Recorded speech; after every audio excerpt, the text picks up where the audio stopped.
All right, we got another build video. You've seen this before if you followed my channel. This is just my everyday rifle. Gone through only like a couple incarnations, actually a lot of incarnations. The last thing I did to this was basically rebuild the upper with, I think I titled the video like modernizing your modern sporting rifle, something like that. But basically I put an adjustable gas block on, is really what I did. Get adjustable gas block, new barrel, just to put a new barrel on it, whatever. I put the primary arms Cyclops 1X prism sight on there, which is great. Tons of reviews and everything out there if you just search for primary arms Cyclops. This thing is super durable at like 1/8 the cost of like the top end competitors, and it's right up there with them performance wise and whatnot. Anyway, you can search that if you're interested. So what I decided was I really just kind of wanted to make this like totally modernized, like how things are now, for two reasons. One, just for fun. The other being I wanted the ergonomics of it to be much more close to my competition rifle, with the longer handguard and everything like that. So you can pick up either rifle and it feels pretty much the same. I mean, the stocks, the length of pull is different, but basically I just wanted to redo the top end there. So I'm going to do a quick overview of the parts that I've been collecting for a while, actually. You know, I'll just grab something here or there if I see parts on sale or somebody orders something, and I'll order something for myself too. First thing, let's talk about the barrel real quick. So this is from Ballistic Advantage. Yep, Ballistic Advantage. That's actually the barrel I had put on this before. I've got black melanited gas tube. This is a mid-length tube because the new barrel is a mid-length gas system, so a little bit longer than this carbine, so it's about here instead of here. Rifle length system 12 inches. I'm going to be testing out or trying out this Superlative Arms, as you can see, adjustable, let's get that closer, adjustable bleed off gas system. So this is an adjustable gas block similar to this one. I'll dare say much higher quality than the one that I put on there. So that low profile gas block to go under a full length handguard, adjustable to allow or change the amount of gas going through the gas system, so you can help reduce your recoil in that way and just tune your gun exactly to a specific load you might be hand loading or for hunting or whatever it may be. And then the bleed off is actually, you can adjust the set screw all the way out and it self-captures, and all excess gas kind of blows out the front port. And that is excellent for, or really designed for suppressor usage, because essentially a suppressor, you're going to have a backup of that gas. And in the direct impingement gas system, typically all that gas would blow back into the upper receiver and basically come out any of the little cracks back in here and blow a bunch of soot and crap right into your face. So that bleed off system, getting all the extra back pressure out and forward. The barrel I got, I haven't even opened it yet, is just 16 inch, let's see here, focus, 16 inch 5.56 NATO pencil profile mid-length barrel, modern series. Really affordable barrels, very high quality. Ballistic Advantage actually is the supplier for Aero Precision, I'm pretty sure, for their barrels. So they're they make barrels for other companies too, but a little bit cheaper buying directly from them, and of some more options as well. So I opted for the pencil barrel to cut weight. The pencil weight barrel, or not pencil weight, but pencil profile, it's thinner. Very thin profile, maybe almost half the weight of a standard M4 profile barrel. Maybe not half, but significantly lighter. I did a lot of research before deciding on the pencil barrel. You're like, oh, it's lost so much material. Is it going to heat up too fast? Is it going to be weak? Is it going to, is it going to not be good? And what really sold me on it was somebody said, hey, have you ever looked at the profile of your standard M4 profile barrel underneath your handguard? It's the pencil barrel. This is, so from here, from the breech end of the gun or the barrel basically to the gas port is the same size, and then they've just tapered it down the rest of the way as well, basically. This is where all the highest pressures occur. If this is the same profile under here as here, you really don't have much to worry about if you're thinking, oh man, is it going to be able to handle the pressure? Well, yeah, it is, because it's the same in that first few inches of the barrel, or several inches. Will it heat up faster? Absolutely. There's less material. It's just basic physics. But unless you're doing a bunch of mag dumps one after the other, you're not going to really hurt your barrel or hurt your accuracy too much in that way. So get some weight savings there. Oh, it came with a cool little patch. I'll add that to the patch collection, I guess. So there's the barrel, gas block, and whatnot there. For the handguard, we're using the AR-15 or Aero Precision AR-15 Quantum Handguard. This is their budget line, basically. I got this a while ago, just like, oh, it's on sale, and blah, blah, blah, I'll get it now. So just a very basic handguard covered in M-lock slots. So that's nice. Full length, or I think 15-inch length. So that'll be cool on there. And then filling out that handguard, I'm a Magpul fanboy. I like their products, and they're affordable and they're very good. So a couple different rail sections to put various attachments on there. I cannibalized the sling point from another old project that I took apart. So that'll go on one of them. What's this? Backup front sight. Magpul backup front sight. More barrel. So I'm going with the VG6 Precision Epsilon 556 muzzle device for this build.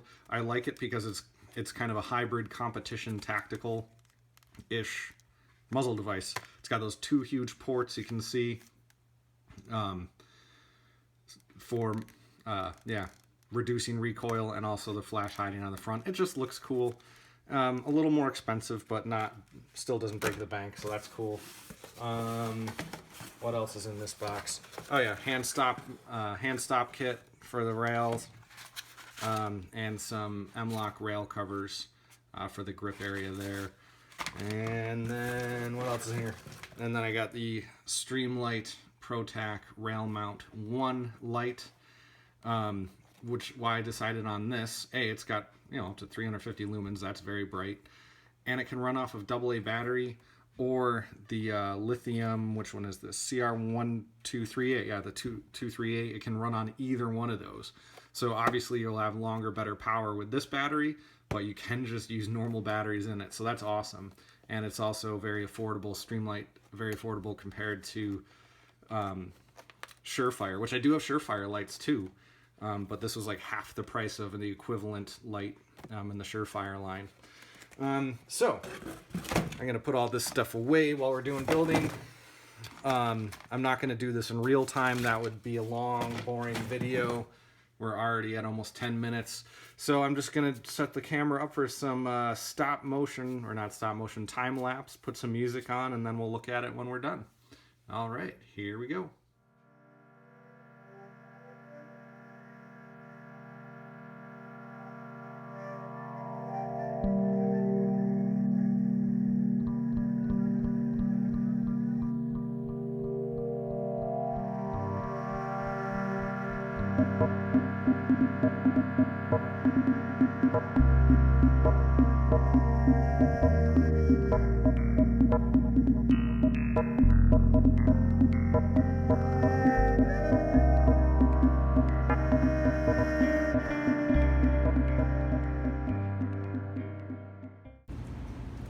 All right, quick intermission.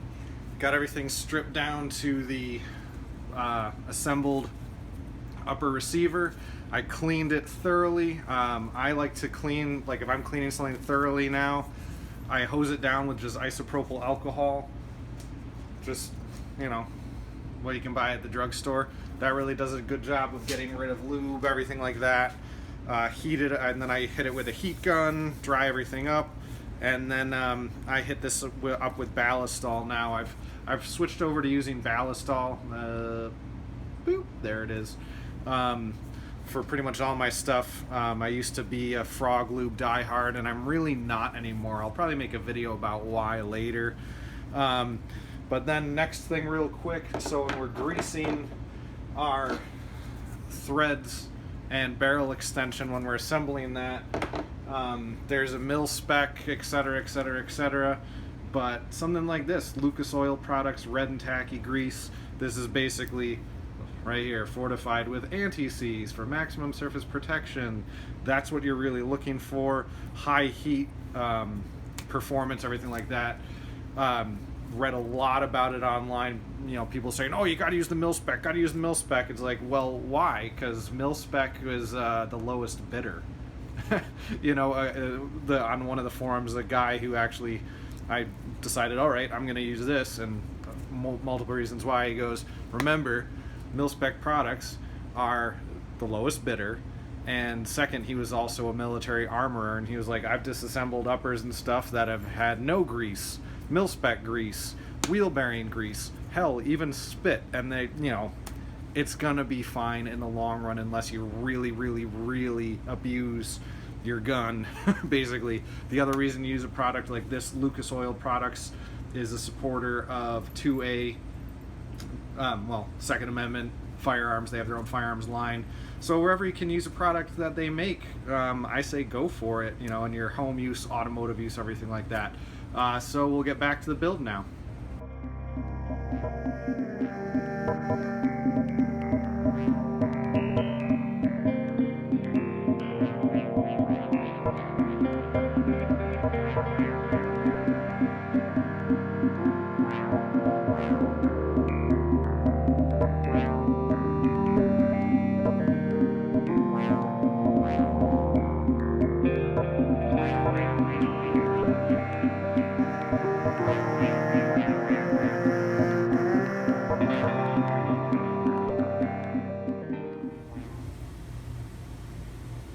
Alright, we've got our part 2 of this upper rebuild. That was an unexpected part 2, as I talked about in the end of the unexpected part 1 video here. So I've got what the issue was. The timing was off on the barrel nut. So I just hand threaded the barrel nut on there. So as you can see, we've got a line up with this handy dandy tool, that gas tube hole there. So if the threading is not exactly the same, or by even within the same manufacturer, things don't always line up exactly. So we've got these barrel nut shims, which are just these thin discs of metal that we use as spacers to be able to get the proper torque setting and spacing to get that to happen. So we'll be going back through, and now this should only take a few minutes compared to the much longer time it was taking before I stopped and said I need shims.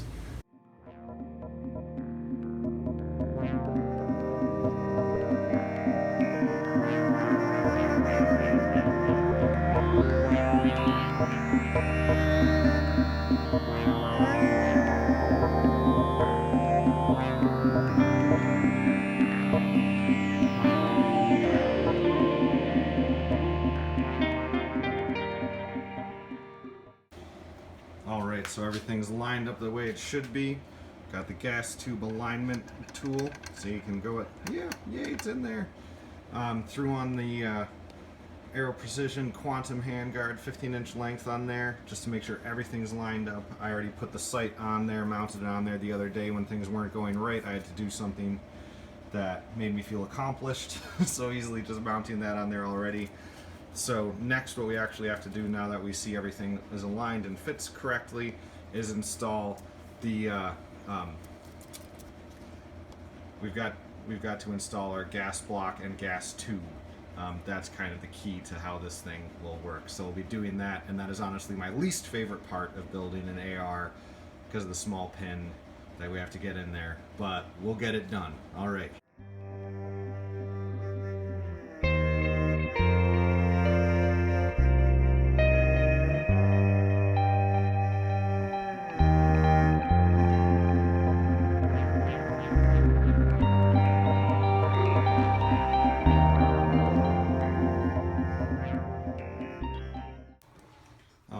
That was actually the easiest gas block install ever. I don't know. It was perfect. Went right in. And this is a narrower barrel, or much thinner profile, remember. It's 0.6, what's the gas block index here? 0.625, okay? So the standard is 0.75, so this is smaller, which is nice. Lightweight, low profile. Black gas tube. Oh, it's gonna look so nice that it's not gonna be shiny underneath there. So I'm just gonna clean up some of the extra oil on there and just smooth this up here, make it look, give it a light coat of oil, buff it out, and you know, it's a little overkill, but I like to make sure things are happy.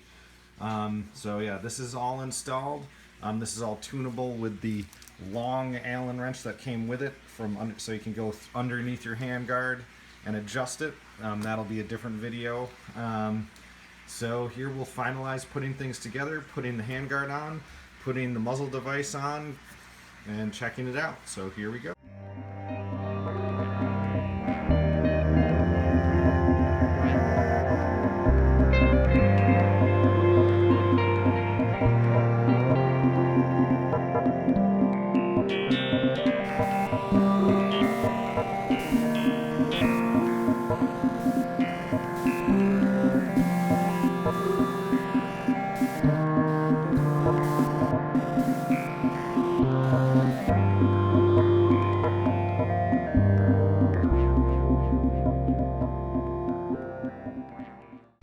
All right,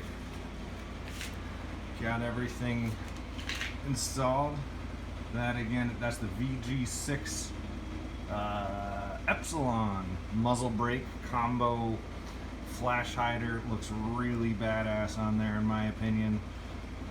Got everything adjusted, everything's there. So I'm actually going to end this video here because all it is after this is just basically just putting it back together, throwing the rear sight back on there. I'm just going to clean up the bolt carrier group and put that back in there and slap it all back together, and then it'll sight it in another time. And I'm going to put all the accessories on the rail, which is just the flashlight and grip stuff, and so stay tuned for some pictures of that. Alright, thanks for watching and have a great rest of your day.